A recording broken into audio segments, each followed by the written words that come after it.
Ya, pemirsa, Presiden Prabowo Subianto dalam upacara Hari Lahir Pancasila Senin lalu ini menyampaikan dan juga menekankan tidak akan segan-segan untuk menyingkirkan pengkhianat bangsa tanpa pandang bulu. Lalu siapa yang dimaksud pengkhianat bangsa ini? Malam hari ini kita akan temukan jawabannya dalam pembahasan bersama dengan sejumlah narasumber yang sudah hadir bergabung di Apa Kabar Indonesia Malam. Ada Mas Hariko Satria dari Kantor Komunikasi Kepresidenan. Selamat malam Mas Hariko. Selamat malam. Sehat Mas, terima kasih sudah hadir di Apa Kabar Indonesia Malam. Selamat Hari Pancasila. Dan juga hadir bersama kita ada Mas Guntur Romli, politikus PDIP. Mas Guntur Romli, apa kabar? Sehat Mas? Terima kasih sudah hadir. Dan tentunya hadir bersama kita Bang Henry Satrio. Selamat malam Bang Hensat.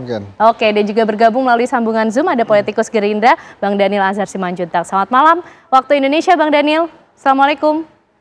Selamat sore selamat siang waktu Makkah, selamat malam waktu Indonesia Mbak Ken. Oke, dan kawan-kawan yang di studio. Ya, kalau mencari tahu makna yang disampaikan oleh Presiden Prabowo Subianto, nampaknya PCO harusnya juga tahu nih Mas Hariko siapa yang dimaksud pengkhianat bangsa oleh Pak Prabowo dalam sambutannya di upacara Hari Lahir Pancasila.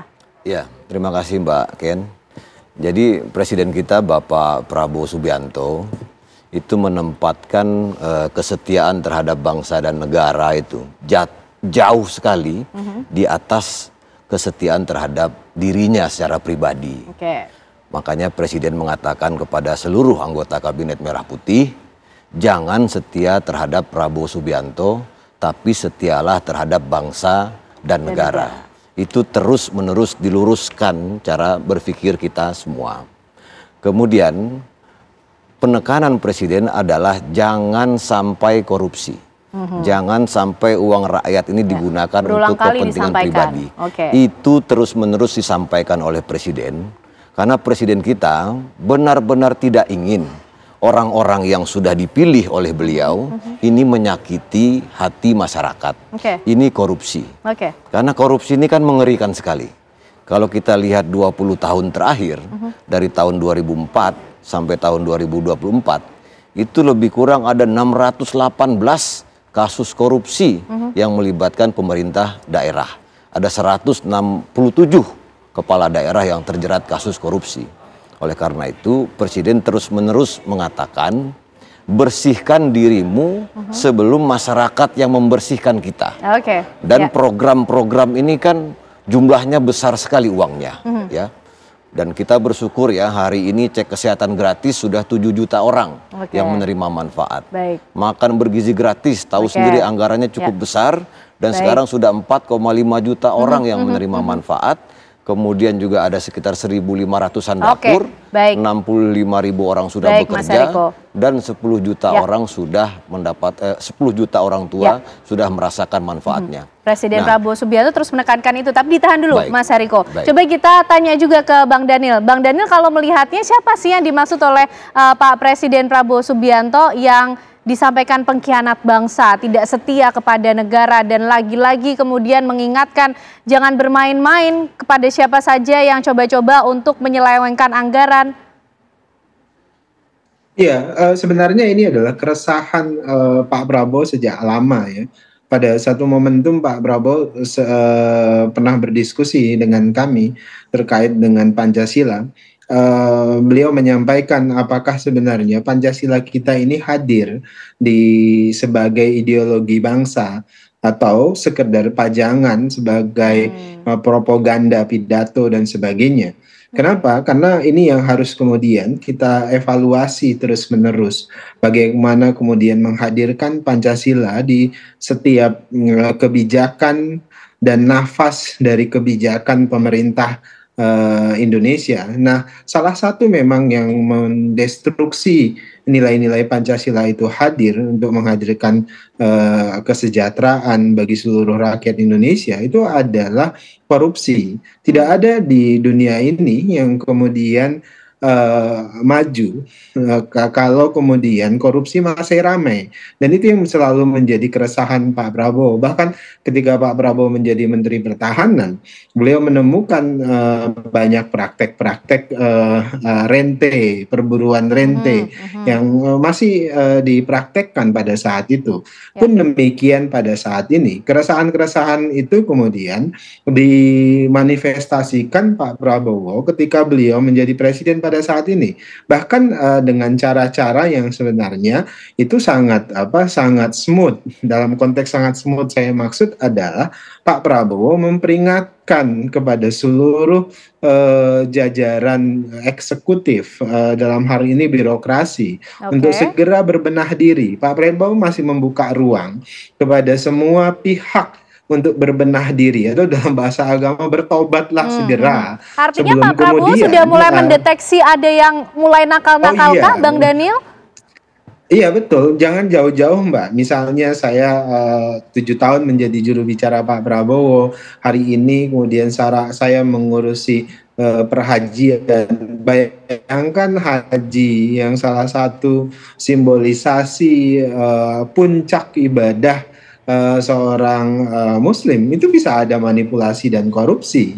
Dan separah itu sebenarnya praktek korupsi di negeri kita. Tegas Pak Prabowo menginginkan agar kemudian semua pihak berbenah dari hulu sampai hilir, sebelum kemudian pada waktunya Pak Prabowo akan bersikap tegas kalau kemudian kalian tidak berbenah diri. Misalnya di sektor ini tidak ada itikat untuk berbenah diri, misal di sektor saya saja lah, perhajian yang kami akan tangani 2026 nanti, kemudian hari ini tidak ada itikat untuk berbenah diri, maka akan ditindak dengan terang dan tegas, karena ini menguasai hajat hidup orang banyak dan bersesuaian.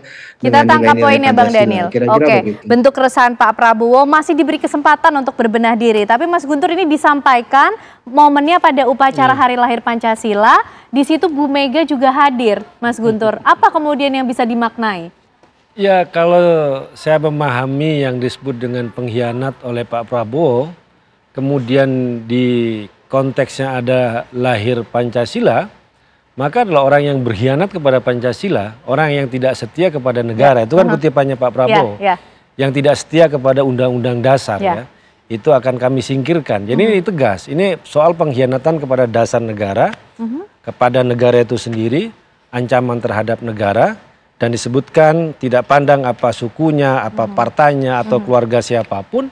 Saya kira ini pidato yang bagus, yang jelas dan tegas, ya, dan juga memberikan peringatan, dan termasuk juga aktualisasi nilai-nilai Pancasila itu disampaikan oleh Pak Prabowo, termasuk adalah soal bagaimana memberantas soal korupsi, soal manipulasi, soal penipuan. Itu kan kecurangan-kecurangan atau kebocoran yang selalu disampaikan oleh Pak Prabowo. Jadi pidato yang menurut kami itu pidato yang sangat bagus, memberikan peringatan, dan jelas ini konteksnya adalah hari lahirnya Pancasila sebagai dasar negara kita, sebagai yang mempersatukan kita, bahwa segala ancaman terhadap Pancasila, terhadap negara, terhadap keutuhan bangsa, yaitu yang akan disingkirkan oleh Pak Prabowo. Kami memahaminya seperti itu. Kalau secara khusus kemudian dalam hubungan atau kaitannya dengan Bu Mega sebagai Ketua Umum dari PDIP juga, Mas Guntur, seperti apa? Ya, kehadiran Ibu Megawati itu kan untuk semakin memperkuat bahwa ini adalah momen kenegaraan, ya. Ini memperingati hari lahir Pancasila, bahwa lahirnya Pancasila itu tidak bisa dipisahkan dari pidato Bung Karno pada tanggal 1 Juni 1945. Dan kita tidak bisa memahami Pancasila tanpa memahami secara utuh pidatonya Bung Karno, dan Pak Prabowo secara bagus yang saya sampaikan tadi mengaktualisasikan nilai-nilai Pancasila untuk saat ini, dan karena itu adalah dasar negara kita, dan juga Ibu Megawati juga hadir sebagai Ketua Dewan Pengarah BPIP dan juga sebagai Ketua Umum dari PDI Perjuangan yang selama ini juga memperjuangkan selama puluhan tahun lahirnya Pancasila 1 Juni pada tahun 1970 sempat dilarang oleh Orde Baru. Baru diresmikan sebagai peringatan resmi oleh negara pada tahun 2016. Jadi momen kenegaraan itulah menurut kami menunjukkan adanya pertemuan. Satu visi lah ya juga di situ. Bang Hensat, Siapa sih yang dimaksud oleh Pak Prabowo ini pengkhianat bangsa? Sepertinya Pak Prabowo sudah berkali-kali menyampaikan keresahannya, sudah begitu geramkah? Bahkan tadi Bang Daniel juga menyampaikan, oh iya sepertinya sudah ada yang mulai dideteksi nih, nakal-nakalnya gitu. Diberi kesempatan untuk berbenah. Ya, saya nggak tahu ya siapa dia ya. Kalau disuruh nyebut nama mah nggak ngerti, tapi Pak Prabowo saya yakin ya udah punya nggak usah sebut nama, tapi mungkin dari kalangan mana begitu? Ya kalau yang kemarin disebutkan kan misalnya yang disebut itu adalah LSM yang menerima uang dari luar negeri gitu misalnya, mungkin itu juga menjadi sasaran Pak Prabowo. Tapi kan kalau kelompok masyarakat mana atau individu mana, saya yakin Pak Prabowo sudah mengetahui itu. Hanya gini kan, kemarin itu kan tepat 1 bulan setelah peringatan Hari Buruh ya, 1 bulan 1 hari. Waktu Hari Buruh itu gestur mimik Pak Prabowo kan santai tuh. Gua ngopi dulu ya, bukan kayak gitu tuh ngomongnya. Padahal dia menghadapi masa buruh yang luar biasa banyak. Tapi kemarin kan gestur dan mimiknya itu serius kan. Oke. Artinya bahkan apa, Bang? Dia mengatakan ini kalau macam-macam saya tindak nih. Gitu ya. Kemudian jangan Anda berpikir negara nggak ada. So artinya dia memahami sekarang ada sebuah eskalasi yang dia harus tegas nih kepada kelompok-kelompok yang dia maksud atau orang-orang atau individu yang dia maksud. Entah siapapun itu, yang jelas kalau dari komunikasi politiknya memang dia melihat ada satu yang urgent yang harus disampaikan. Ini juga berlawanan sebetulnya bila kita mundur lagi ke belakang ke acara para pemret yang mengatakan dia sangat puas terhadap para menterinya. Nah, apakah kemudian kemarin pada saat pidato 1 Juni itu dia juga menyasar para menterinya, ya akan ditindak, jadi artinya mungkin akan ada reshuffle gitu ya. Nah itu kan yang tahu Pak Prabowo. Hanya memang atmosfernya kemarin completely different.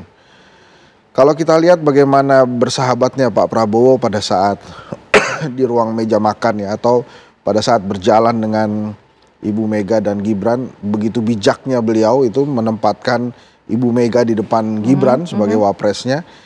Itu kan atmosfernya berbeda pada saat dia bicara dengan atau berpidato di Hari Pancasila yang saat itu banyak sekali media yang meliput gitu. Halayak di depannya terbatas, tapi intensi dari isi pidatonya itu luar biasa. Dan ya itu tadi saya katakan berlawanan dengan sebelumnya. Sebelumnya dia santai, kali ini serius. Gitu ya. Kemudian sebelumnya dia mengatakan dia percaya kepada menteri-menterinya. Nah ini yang kemarin ini seperti ingin mengembangkan sebuah opini bahwa oke, kalau harus di reshuffle, saya ready nih untuk reshuffle. Kalau ada eskalasi berarti ada potensi ancamannya juga meningkat nih ya. Udah one level up berarti ya. Iya, udah mulai bikin deg-degan nih kan.